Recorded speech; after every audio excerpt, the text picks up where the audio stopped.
Hi everybody, this is the 4th episode of the True Crime Grapevine.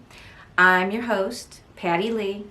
I'm just another armchair detective who's been keeping my ear to the grapevine in all the true crime channels so that you don't have to watch 3 hours of true crime a day to keep up with things. So I'll let you know what I've squeezed out of the grapevine, and hopefully that'll keep you up to date. So let's get going. We're going to cover cases today of, let me just unpack over here. We have an update on, it's a little juicy scoop from the juicy scoop of Heather McDonald about the Sherry Papino case. A little more about what has happened with the GMAX, juror number 50. Spoiler alert, he's a spoiler. Orrin and Orson West, just a few details about how that case is going as it heads to trial. A little bit about Alex Murdaugh. Money, money, money would be the theme there. Updates on the Vallow Daybell. Is she or isn't she? We'll see. And Bear, Morpheu, a little bit about what's going on and what we can expect soon with his case. And the Gabby Petito case is, surprisingly, after I spewed my cuckoo for coconuts theory, is back in the headlines. So I'll go over that last. And then we'll discuss and just remind everybody about who we should be looking for with our missing children that are still missing. All right, so case number 1. Sherry Papino. What's new with Sherry? Well, we just found out, it was in a Daily Mail article, but Heather McDonald recapped it really well on her Juicy Scoop. Sherry was with an old boyfriend, like from when she was 13, 14 years old, and then apparently they reconnected in the early 2000s and even were engaged. That's who she was with. The boyfriend, his name is James Ray. He is 37. James Reyes of Costa Mesa. Did I say I was the Dyslexic Detective? Now you know.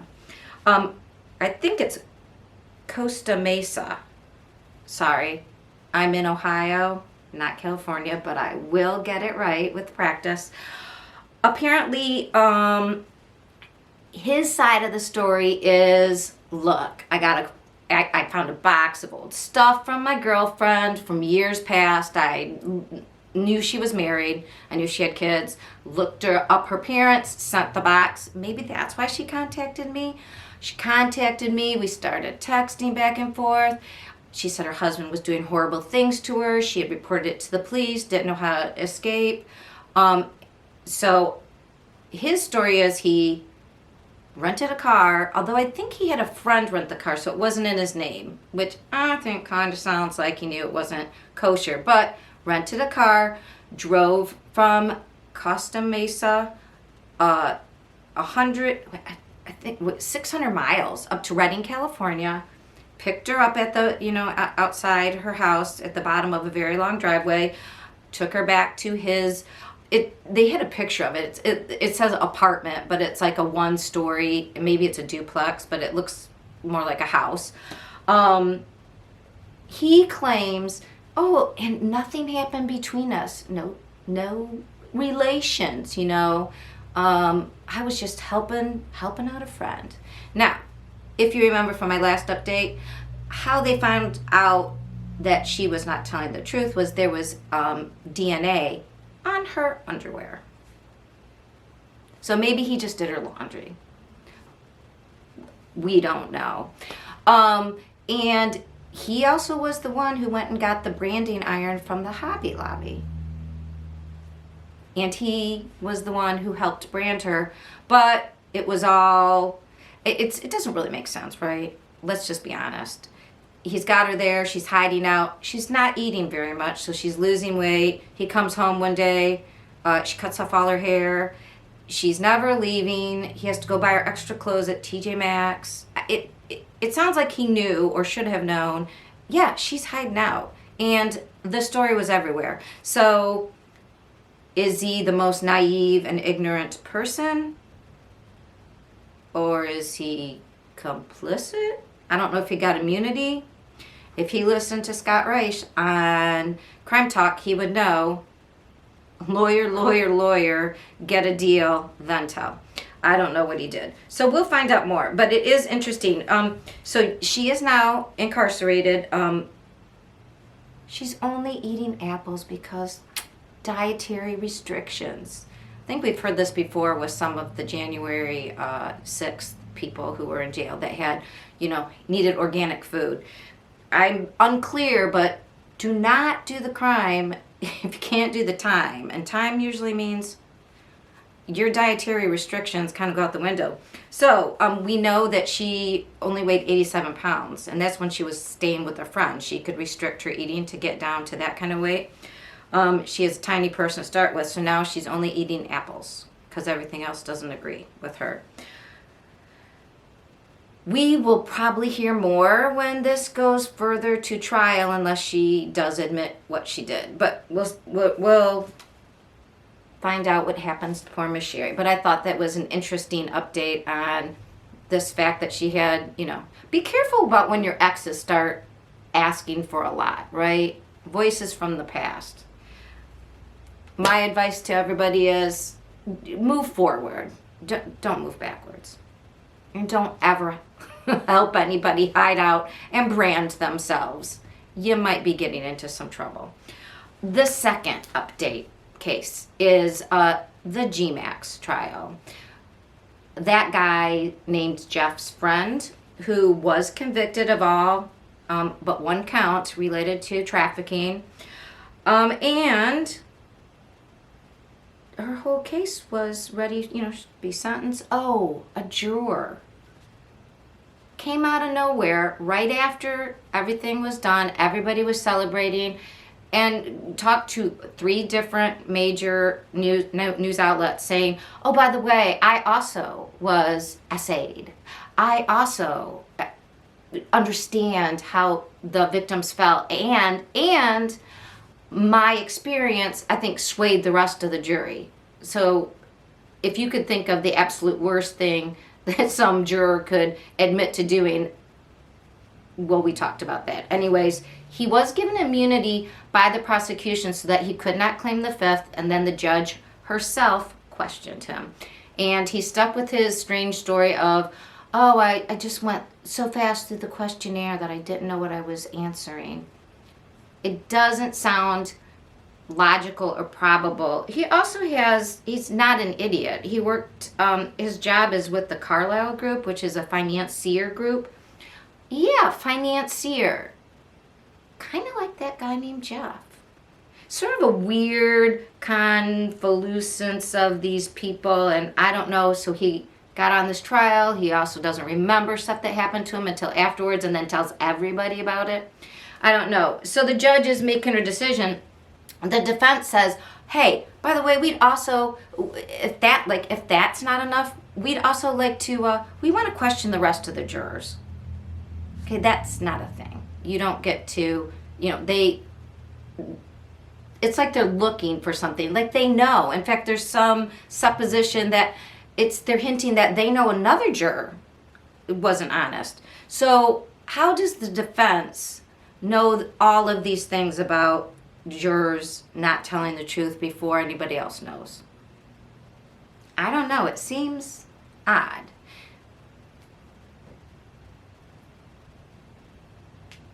Do we know? We don't know. I am just guessing. It's just what I hear in the grapevine. But G-Max's dad was the bagman for a known Russian mobster.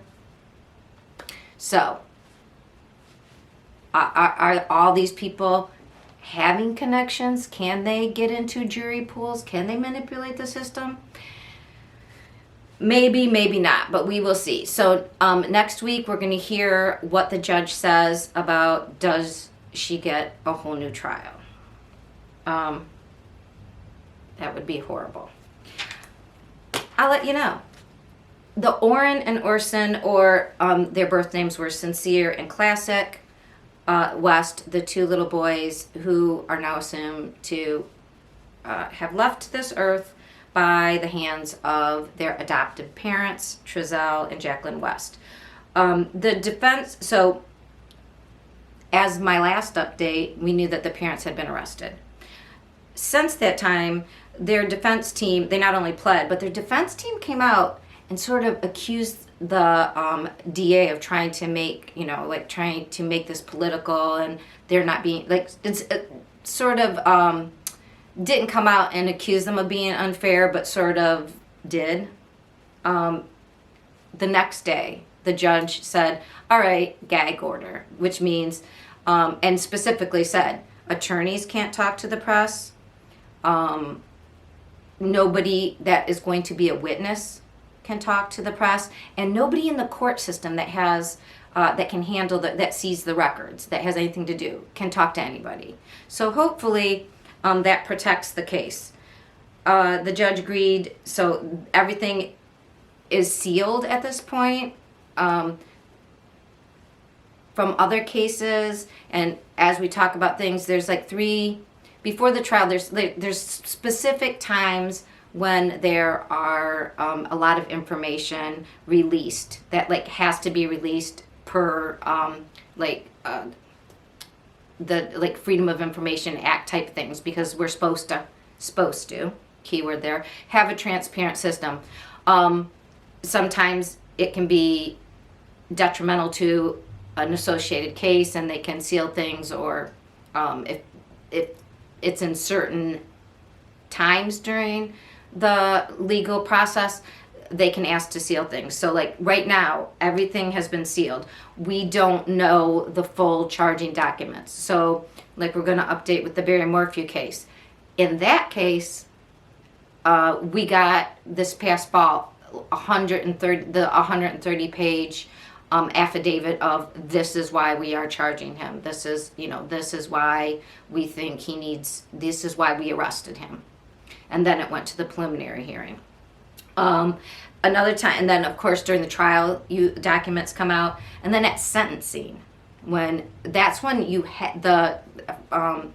the prosecution has to say this is why they were found guilty, and they lay out all the evidence and why they're asking for the time they're asking for. So that's another time when you see a lot of information. So in the West case, there was a grand jury, so there will not be a preliminary hearing. That's two ways to indict somebody. Either a grand jury does, or they get enough information and then they have they arrest them, pre-trial hearing, and see if it's bound over for trial. In this case, we're going straight to trial, and we don't get to see, though, that information. That is what was sealed this week. So the trial is going to begin May 23rd. Which is going to be this May is going to be crazy with trials, because May 23rd will be the West case, and all of May, if it goes to trial, all of May will be the Morpheu case, unless something changes. All right. Before we get to the Morpheu case, our next case to review, Alex Murdaugh. Although, if you were in South Cackalack, you would call him Alec Murdaugh. So it's a southern pronunciation. But when you see it written, it looks like Alex Murdaugh. Alec has been trying to move some money around. Shocker. Not if you've been following this case.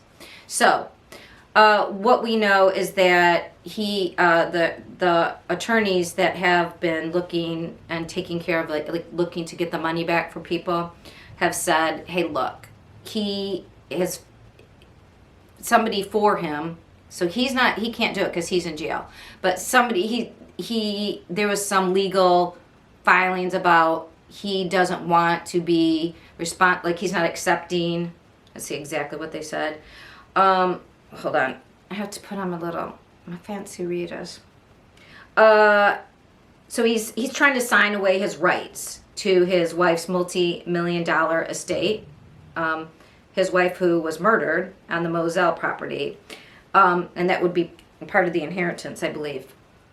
So the thing is, though, if he says it's not his, it would go to his son Buster, because that's the only surviving member. So it's a way for him to protect his money, because Buster has less liability and debts than he will.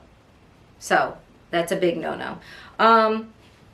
If you're interested more in all, I should probably do some deep dives on a couple of these cases, because it's not just like one murder. It's like there's murder and money and insurance fraud, and it gets very confusing. The Murdaugh case is one of those. There is a gentleman on YouTube. His channel is named his name. His name is Eric Allen. Allen spelled A-L-A-N. He does, I think he might be a professional documentary person. He does very good filming. He is from the area of South Carolina. He just released his 7th episode. Really, he does very good deep dives, does go and get primary source information. And he really tells both sides. So by the end of it, you don't know what you think, because he's really covered both sides to the point where it could go either way. Because, unless we're there, we don't really know. His episode this time was about the history of the Murdaughs, and if you've been following the case, his whole family has been, they call it, I believe, the solicitors for the county, which is like the DAs, the main people who are prosecuting crimes. But if you're the prosecutor and you're also maybe involved in crime, you can play it both sides, and it can get messy. Well, he looked at, because Alex has said he has a drug problem, he looked back all the way at other Murdaughs and found in 1956 that the grandfather actually was embroiled in a federal case related to distilleries and bootleg alcohol, and had gotten in quite a bit of trouble. Again, let me read to you. I'll tell you a story. He said, he was talking about, it's a long story, Buster, not the brother, but the grandfather, Randolph Murdaugh, in 1956. He violated an internal revenue laws related, and it was a federal grand jury returned. He gives indicted, but somehow with the Murdaughs, remember now, very powerful family, he did not go down for this, but he was publicly criticized by Judge Hoffman. He was working, so as the person in charge of his county, he was working with bootleggers, or bootlickers, bootleggers for alcohol, and he was tipping off people who were running illegal stills, and then he was getting also kickbacks from them.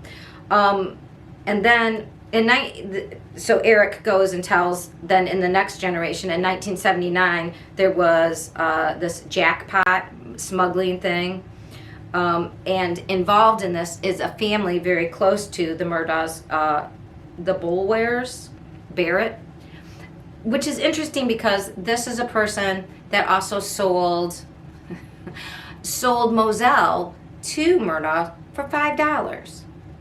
And then he goes into this whole long story about the properties that this Boulware Barrett and Murdaugh own, and how those islands maybe could potentially be seen as helpful if you were running some kind of illicit industry.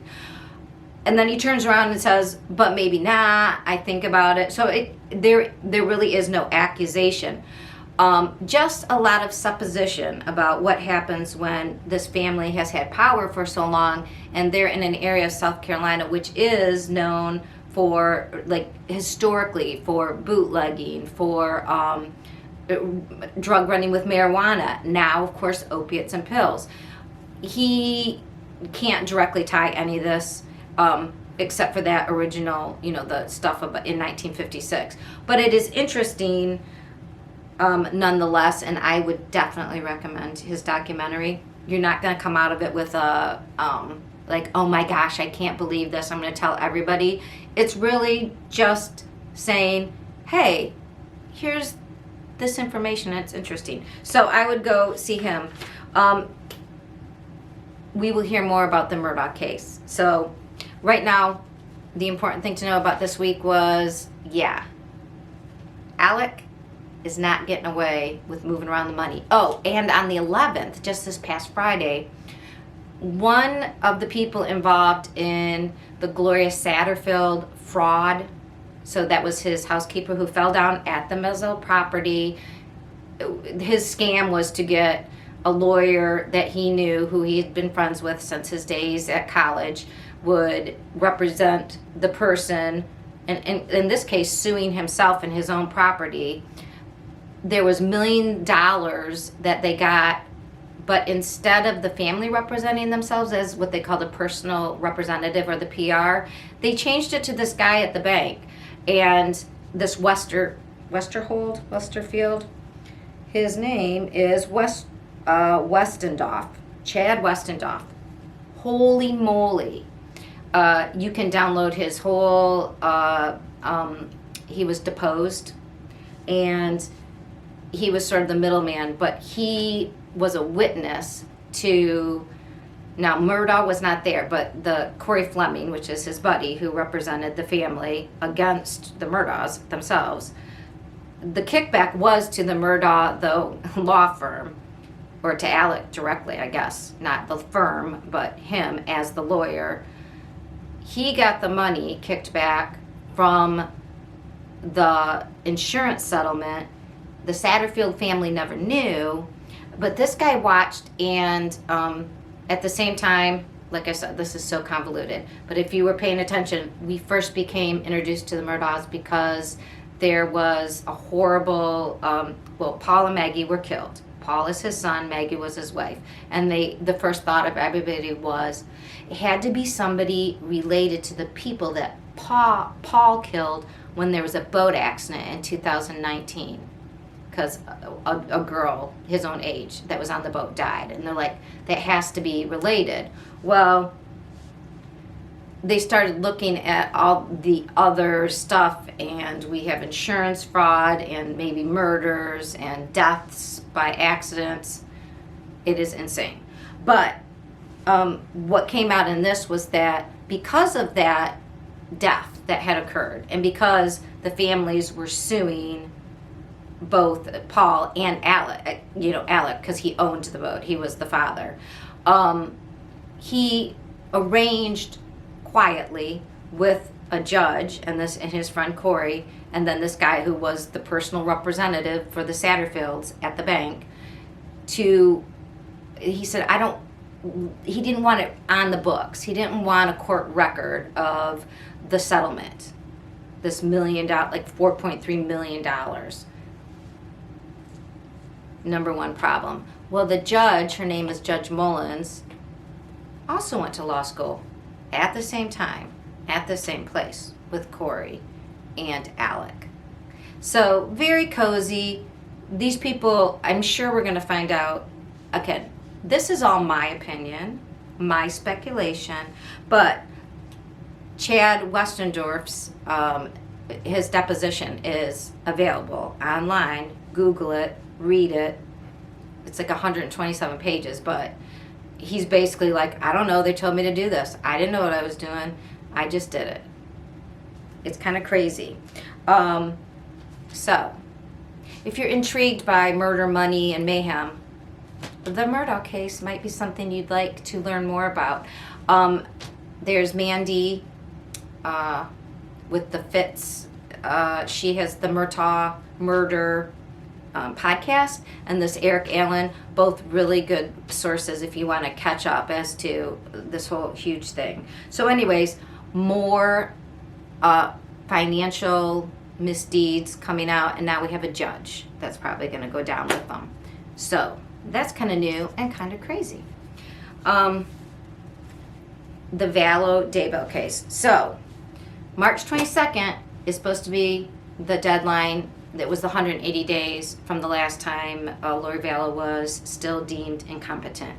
Now, we've had filings, and they've been meeting about it. We don't know what it means because it's all under seal, because it's all related to her mental health. It's all, so it's HIPAA, protected. We don't know, but if you've Pretty Lies and Alibis covered this a little bit. If you look at how often in Idaho someone has been found unable to stand trial so they don't have insanity plea. So that's not something that you can plead. That changed after John Hinckley Jr., who shot President Reagan. After that happened, they said, okay, look, we can't just, they were incensed apparently in Idaho. You can't just let people off saying you're, woo, cuckoo for coconuts, sorry. No, they wanted people either to be found, like you're found incompetent and you must be restored to competency, no matter how long that takes, or you're not charged because you can't you're not being able to participate in your own defense. So, Lori Vallow, so she was in jail and she was fine while her kids were just missing.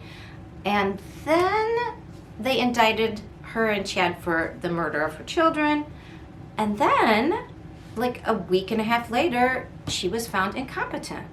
It's funny how murder charges will make you lose your mind, I guess. So first it was 90 days, then it was 180 days. So it's like 1%. There's been one other case in 20 years where someone has not been restored after this date. And prior to this, we did find out that she had been refusing medication. So she wasn't, apparently, and Scott Reich at Crime Talk also stated that these cases people tend to be restored when they take their meds. So between the 90 days and the next 180 days, during this last 180 days, they asked that she be forced to take medication. And so I think that was done. I guess we will find out, and maybe she's restored. Let's hope she's restored. The other aspect of, our other side of the Vallow Daybell is the Daybell side. And John Pryor, who is Chad's lawyer, has filed a number of motions, and everything is sealed there too. So, we don't know. That's not a lot to report, is that? But I will let you know next week, because we shall be seeing some movement, and we're going to find out about Lori. If you want to, put in the comments below what you think, if you're listening on YouTube anyways, comment below if you think Lori will be found competent or not. And maybe tell me if you think she's malingering or not. Malingering is pretending. Everybody swears she couldn't be malingering this long because they would know. I don't know. I think she's a pretty good actress. So that's what we know so far with the Lori Daybell and Chad Daybell case. I'll let you know more next week. Here's the competency. Barry Morpheu's case. Barry Morpheu's case. Let me just take a moment to ask you to like and subscribe, share with any friends, do all the YouTubing things if you're watching on YouTube. If you're watching or if you're listening on Podbean, thank you very much. Any comments are well appreciated. Let me know when you think about any of these cases, or let me know if you'd like to hear about any more. Oh, Barry. Bear. Look. Barry's attorneys are very good defense attorneys. They have attacked the investigators, and now they're attacking the evidence. So they don't have a lot to work with because, in my opinion, all of the excuses for his behaviors, while one of them might be coincidence or two, put together, there's holes in his stories, and it doesn't seem like anybody else could be doing this. Now, his lawyers claim, hey, we don't even know she's dead. Maybe. I don't know. Maybe she just went away without any of her medicine, even though she just was getting over cancer, didn't see any doctors, didn't take any money, didn't take any ID, and has kept quiet and hasn't contacted her kids. I don't know. She would be, like the best person ever to be able to just disappear at this day and age, especially during COVID. How did she get on any sort of plane, train, or rent anything without ID or vaccination proof? I don't know. I think we know. Speculation, my opinion.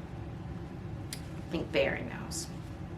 So there's been a number of interesting things. So if you watch Scott Reich on Crime Talk, it can be frustrating if you are more inclined to jump to the prosecution side of, yeah, they did it.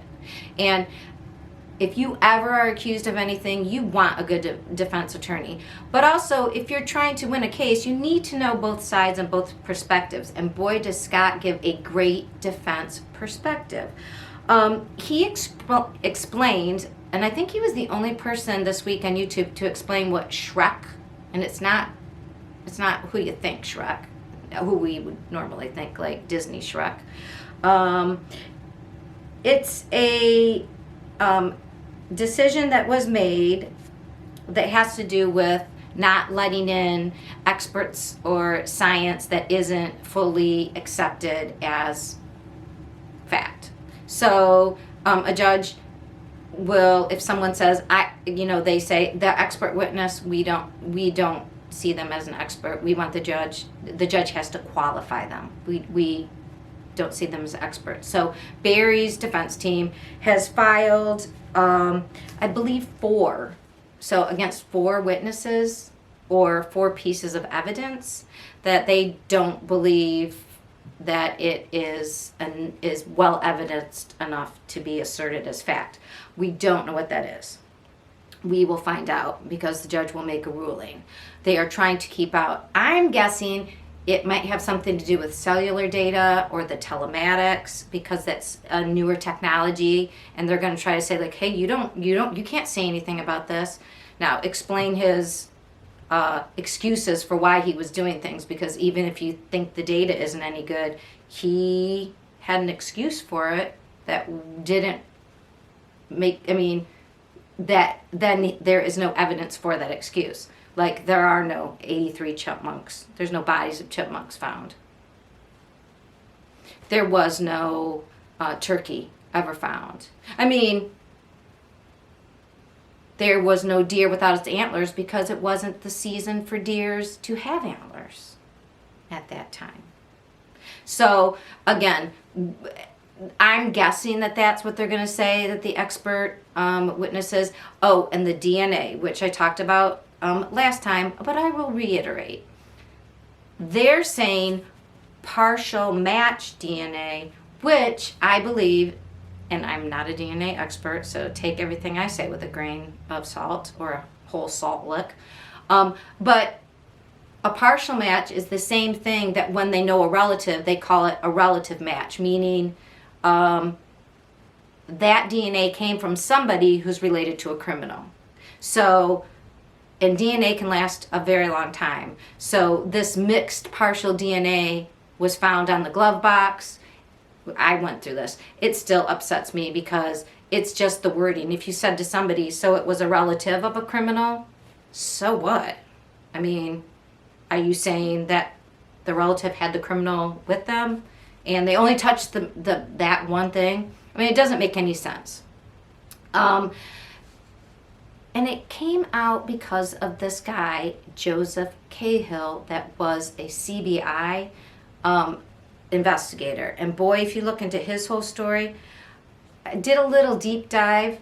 There are some really weird things, including somehow the defense, before in the preliminary hearing back in August of last summer, they contacted him and he spoke with the defense, which isn't like a bad thing, but usually like depositions would be happening. Like he would have his, you wouldn't just go like, yeah, I'll talk to you on, the night before the trial and not tell anybody.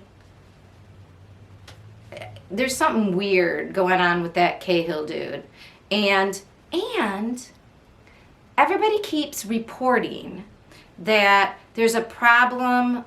He's the one that supposedly, one of the filings to dismiss the whole case made by Barry's lawyers has to do with,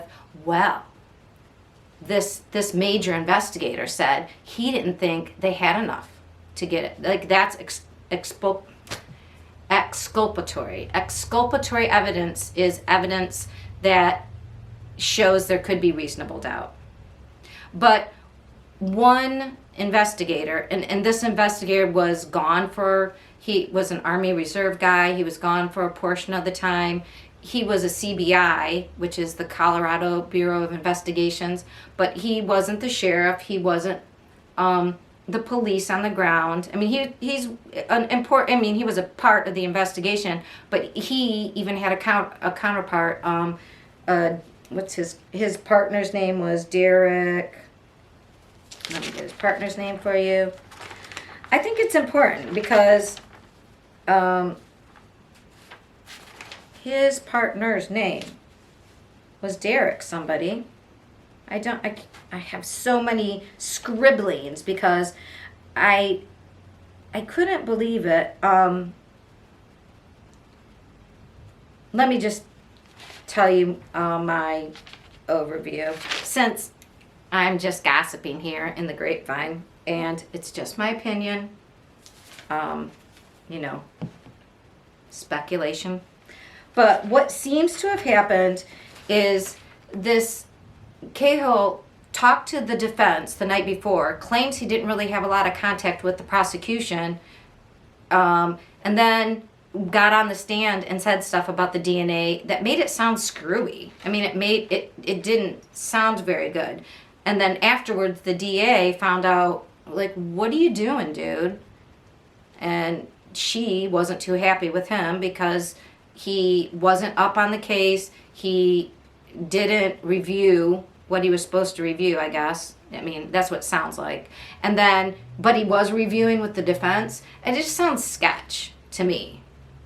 I don't know. And then, so she's like, no, thank you. You're not part of this team anymore. We'll do, we have your partner, whatever. So then his boss was like, okay, well, they don't want you there. We'll move you to the marijuana team. And then there was some weird shooting at his house where it was his like assigned gun for work, but it was discharged off duty in his house, and it was his hand. And it's really sort of unclear. And then they keep reporting there's an investigation about this. So it sounds like it was an investigation into the shooting. So if you look online, there's 2 pages of the this internal affairs investigation about Cahill's shooting and what he said in relation to the Morpheu case. Like how he was upset that it was going ahead, how he was upset that they made the arrest while he was on his Army duty, how he there was some erosion of the framework that he and his partner were doing that he didn't think. I don't know, it wasn't really super clear. And the other issue was there were 32 pages of that internal report. Now, Barry's defense lawyers want the whole report. And, it's an internal affairs review, and it's not, the report wasn't about the Morpheu case, though, I don't think. It seems to have been about the shooting. So here's the other thing. And please, tell me in the comments what you think. But if this guy shoots himself at home in December of last year and hurts himself, and they do an internal affairs investigation because he hurt himself, I guess, with his state-issued gun. So was that a concern because they think, like, was he trying to do self-inflicted harm and they were concerned about his mental health as an agent? Or I just don't see how the Morpheu case became part of it, except if you read the 2 pages, he talks about the stress and the disappointment of not being there and how he didn't think it went the way he wanted. Okay, so again, I don't see that personally as a exculpatory evidence because it was just one investigator's opinion. He didn't say, I think he was falsely charged, which is something that then the defense should know that, you know. No, he just said, I think they went too fast. Well, that's your opinion, dude. Sorry. And you weren't even there. You were on other duty. It just sounds, weird that all this stuff about Morpheu came up in an internal investigation about himself shooting his hand at home. Does that make sense? Like, I'm unclear about why he started talking about the Morpheu case, and then suddenly the defense attorneys are like, hey, we hear there's evidence to help clear our client. After he also made contact with them outside of, like, the normal situation right after he came out of his Army training. I don't know. It just doesn't, personally, it doesn't sit right. Seems like he's trying to screw around with the investigation. That's what it seems like to me. And then he got caught, and then he felt cornered, and he did that, and then he quit the CBI. I don't know. I don't know this guy. All I know is that it seems like he was pro Barry, which means what are you doing? Like, that's not a very you want the investigators to be looking for the evidence. You don't want them being pro or anti any of the people involved, because then they're going to be more biased. So he seems like he was very much losing his ability to investigate in an unbiased manner, and I think the district attorney was right in taking him off. And maybe he has PTSD from being in the Army Reserves, and anybody who serves in our armed forces, we understand. Like, that is totally understandable that you would have stress and things. But again, if you shoot yourself at home and they investigate the shooting, then you start blabbing weird stuff about a case, I don't get it. Except, again, so I'm always looking for when something seems weird, I look for a reason why. And the only reason I can see is he expressed frustration at not being at the arrest. Like, they didn't do what he thought they should do. Sounded very ego-driven. And then the fact that he was talking to the defense the night before he was on the stand, and he was supposed to be a prosecution, or maybe they called him knowing, but he had been an investigator for the state. It just sounds like he lost his ability to see things without coloring it with a bias. And I don't know why. So that's all we have to do with Barry Morpheu case. Our last case that I'm going to review for this week is the one I mentioned at the top of my intro, which is the laundry case. You may know it as the Dirty Laundries, which, yes, it's an easy joke to make, but man, the more we learn, the more it sort of fits. Again, just my opinion, speculation. So what do we know? Well, on Thursday, we found out on Friday, but it was filed Thursday of this week. The Petito and Schmidt families. So Joseph Petito is Gabby's father, and Nicole Schmidt is her mother, and they both have spouses, but the families were great in all respects. There's no evidence that they weren't, in blending their families, and Gabby was a very loved and supported young lady. They filed a civil lawsuit against the Laundries, and a few of the more damning aspects of the lawsuit. So it's for $100,000 in damages, which isn't a lot, and there's a lot of discussion about that we'll get into.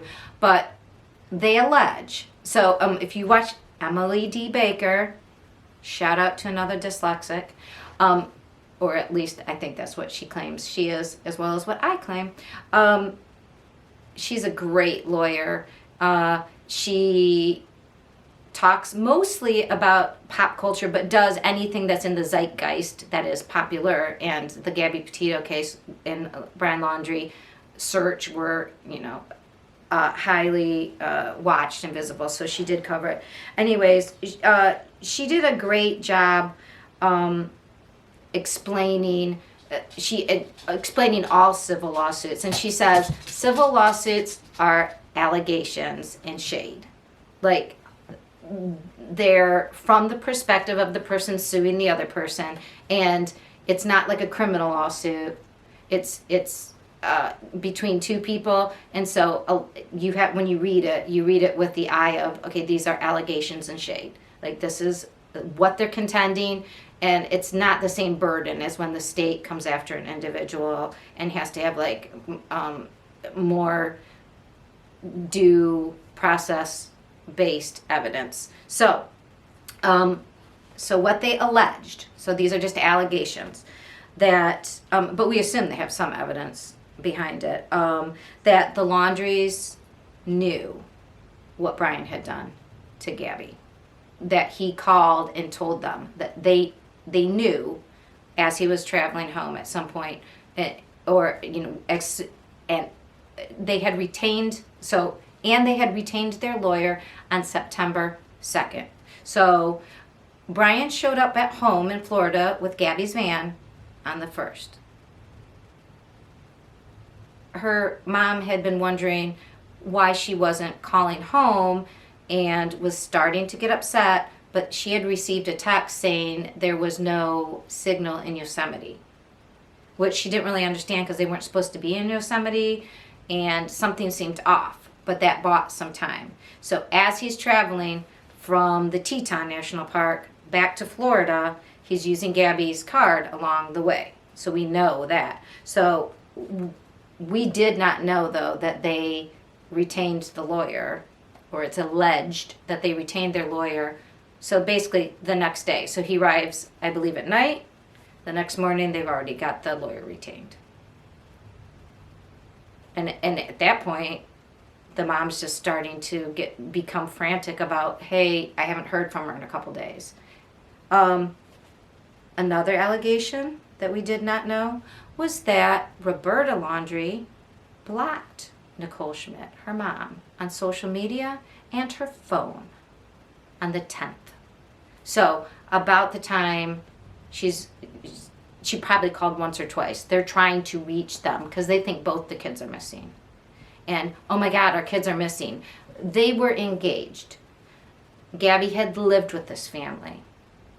So to block, not just not answer, blocked on social media and her number on her phone, seems cruel and unusual.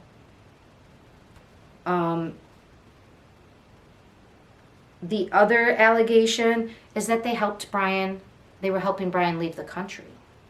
So you might remember, it seems strange that the first thing that they were able to get an arrest warrant so that they could look for Brian was that he had taken and misused her credit card over a number of states. And then we found out in another filing later, after he was found, that there was $20,000 in his account. And everybody's wondering, like, well, wait a minute. Why would he need to steal? Like, why commit a crime if you had all that money in your account? Now, people are asking the question, or at least I think it was from Gigi on Pretty Lies and Alibis, was asking the very astute question, maybe the money was put in there after September 1st, after Brian returned home, because they were going to help him do something. So, the first person that I saw that broke the story was JB on WFLA, Pretty Lies and Alibis. Icked Mel did.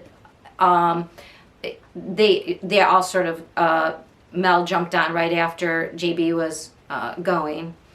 And Mel opens up his, he does lives, and he covered all of the whole thing. He's in Florida, so it's his home state. He had a caller that called in, and it was very interesting, and she said something that I had been thinking, but she said, I don't think that the Petitos would be doing this, if they didn't have something, like, if they had something more in mind, and maybe this helps a criminal case come out. Because $100,000 is what they're asking in damages. And I think they deserve a lot more. But when you have a civil case, one of the things it allows you to do is to depose the other side. And people can plead the fifth when they're being deposed, but in a civil case, it is allowed to be then looked less positively. It's not like in a criminal case where the jury's not then allowed to assume any negative ramifications from that, from you invoking that privilege. But in a civil case, I believe, as far as I know, a non-lawyer, but from listening to all my friends on YouTube, there is a little more damaging. So, the family's still trying to find out what exactly happened to their baby, and the fact that these other people lawyered up immediately and then seemed to help and went on a vacation. So, allegedly, and I believe it, they knew when their son returned what he had done and planned a vacation while blocking the other parents on social media. Yeah, you'll find out when you find out. Heartless. Now, criminal. That was really interesting. And Emily D. Baker, she said the suit wasn't written. There was a specific phrase she used that people, that is a civil, like, violation of people's rights with one another. But she said it was, and I forget what the exact terminology was, but in any case, that wasn't what was claimed to be violated in the civil suit, but the idea that these people inflicted damage purposefully, unnecessarily, and with malice. It's that same idea. She said it just wasn't something that, they didn't use the exact terminology that Emily D. Baker had seen, but it was that same idea. Okay, so we will find more about this case, and I'm not sure in civil cases when depositions can be publicly revealed. So I don't know when we're going to find out more about this. Filings are what are public. So that's why we know the allegations, because it was filed publicly Thursday night. So I have two questions, and I would really love to know what you guys think. Are you ready? Do you remember if you were following the case of where Gabby was? Oh, that's the other thing. Not only did they know that, they knew that Gabby was no longer with us, but the family didn't. And they didn't say anything. And Gabby wasn't found. They didn't even say where she could be found. That's what the family was begging, these other family that she had lived with. Just tell us where to look. Give us a freaking clue. it boggles the mind of what kind of monster would know where your baby is and they're not going to tell you. It really does. Because what did it buy them? So Gabby wasn't found until the 19th, and it was because of that Bethune, Red, White, and Bethune YouTuber. They happened to be driving past, and the van was caught on their GoPro. Without them, who knows when she would have been found? Because, it was out in the middle of big forests. Anyway, if you were following the story, when they were out west, there had been an altercation where Gabby was trying to get back into the van, and then she had to climb over Brian, and then she got in the van, she was hysterical, and they were driving, and they sort of were driving too fast in this little area, and they were pulled over. And in the end, people decided she hurt Brian, which, give me a effing break. But we found out after that, when they were heading to the next park, they had taken a break, and Brian had flown home to Florida, supposedly to get stuff out of a storage unit. So let me just riddle you this, riddlers. It's not really a riddle. What if Brian was paranoid? What if Brian was not only paranoid but becoming aggravated and acting erratically? And Gabby is 22 and doesn't, what do you do if someone is acting paranoid, erratically, hearing voices, as her friend Rose reported? Like, you love this person, you think maybe it's COVID, they're going a little stir crazy at home, we'll take this trip, we took a trip last year, and they just get more and more aggravated, short with you. Then they say they're going to take off with your shit. That is crazy, right? How do you react? So somebody is acting paranoid and defensive and accusing you of all kinds of crazy stuff, and you're in the middle of nowhere, and they're trying to take off in your car. They're trying to take your phone. You're going to be upset, right? So imagine after this altercation, she says, you got to go home. You got to get some help. And since the laundries don't say dirt about anything, what if Brian did, what if there was some phone conversations about mental health? You come home, baby. We'll get you to see a doctor, honey. And he went home. Maybe that's why he was home for that time. Maybe he saw somebody. Now, because of HIPAA and all that other stuff, we don't know. And I don't know how we would ever know. But did the Laundries know that their son had perhaps been developing schizophrenia? Did they know that he was somehow mentally unraveling? Did they know he was dangerous and allow him to continue that trip? Put him on a plane and sent him back? We could assume that without mental training, most of us don't know what to do with people if they, I wondered and looked it up at the time. Does schizophrenia untreated, can the person become violent? And we know most people with schizophrenia are not a danger to us. And it is manageable, and with medicine and with love and compassion. But if someone wants to put their head in the sand and ignore everything around them, like some people seem to have characteristics, I don't know, that could be a case of being involved by sending somebody dangerous back out to the road with somebody else, knowing something and maybe not sharing that with the other person. I only say that because then the night that we know that she was met her demise, we know that there was another altercation where Brian was yelling at people and fighting, and there was some misunderstanding, and she was crying. It seemed like he was unraveling, and quite frankly,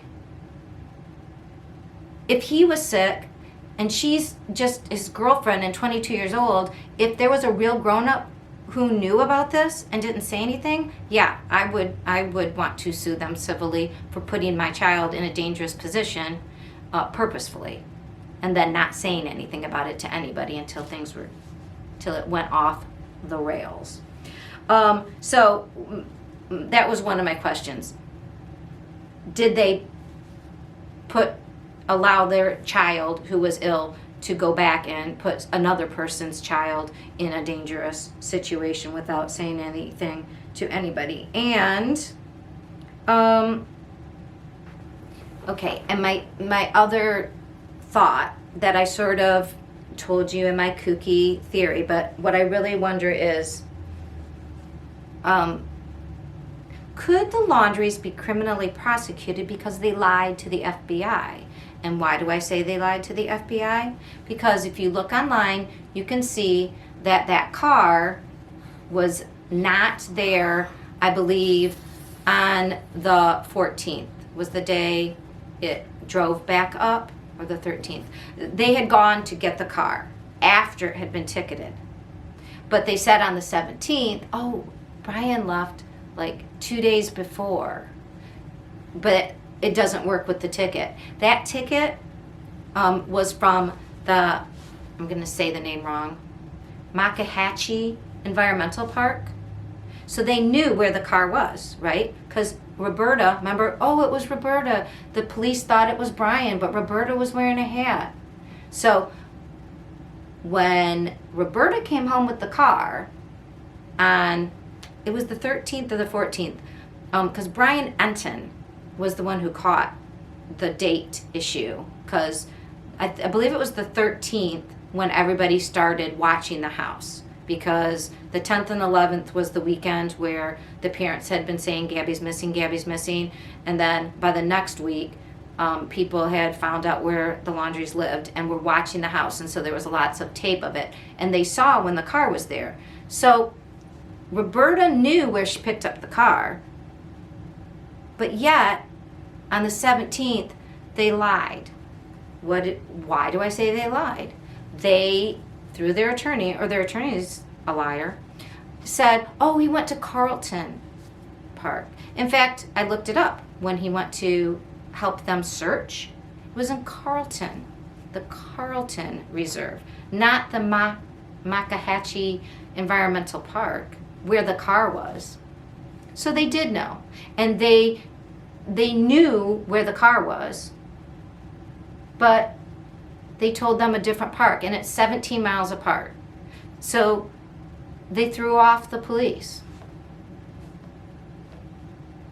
Just my opinion, speculation. One final observation on the Dirty Laundries.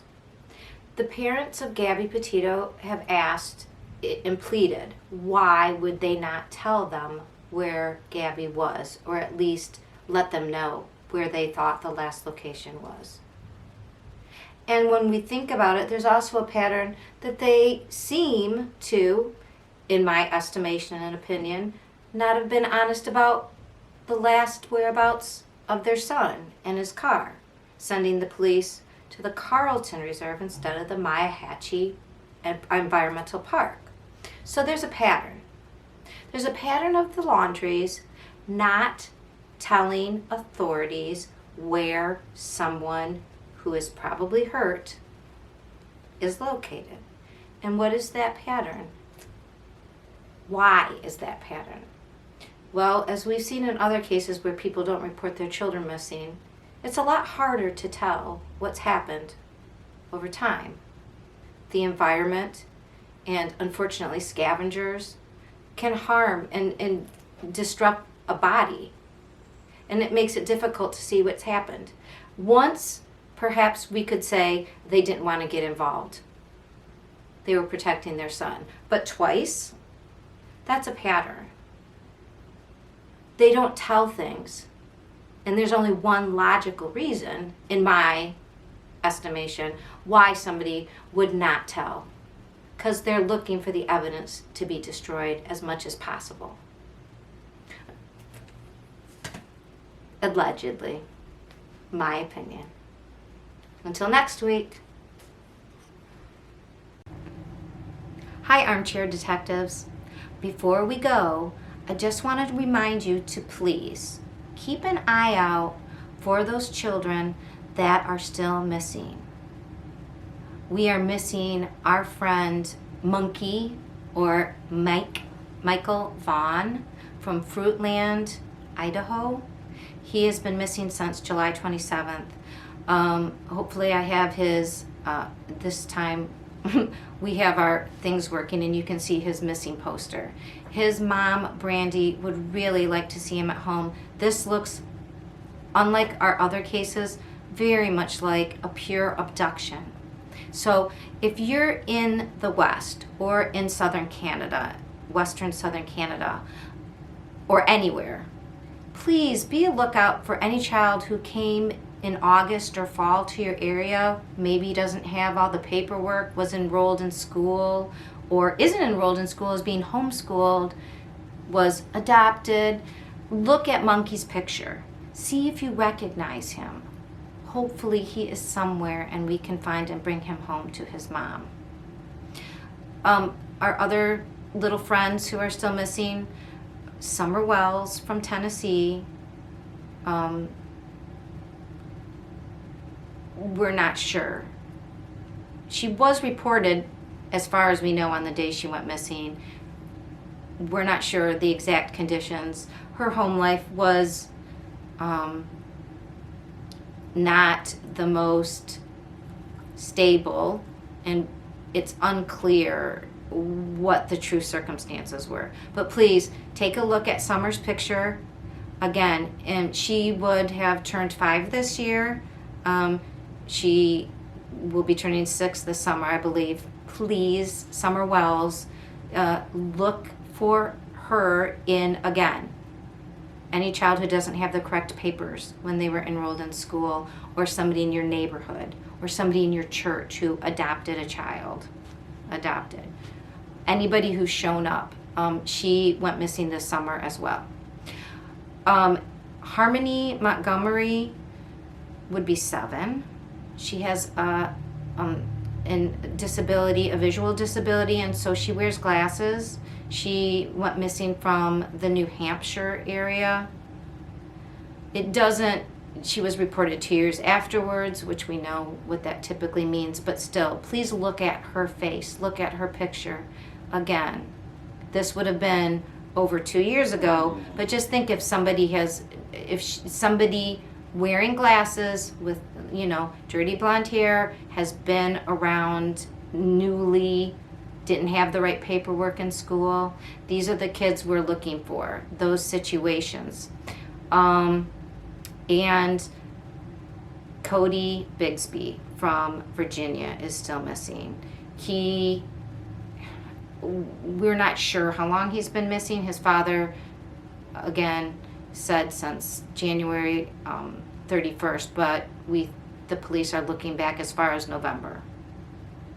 So please look at their pictures. Please be aware of any child who turns up without paperwork or with a strange story suddenly with somebody that they suddenly adopted their kids. That it was from a family member. It was, they're fostering. If that's not their normal thing, just please be aware. Hopefully we can bring these children home. Thank you very much and have a great week.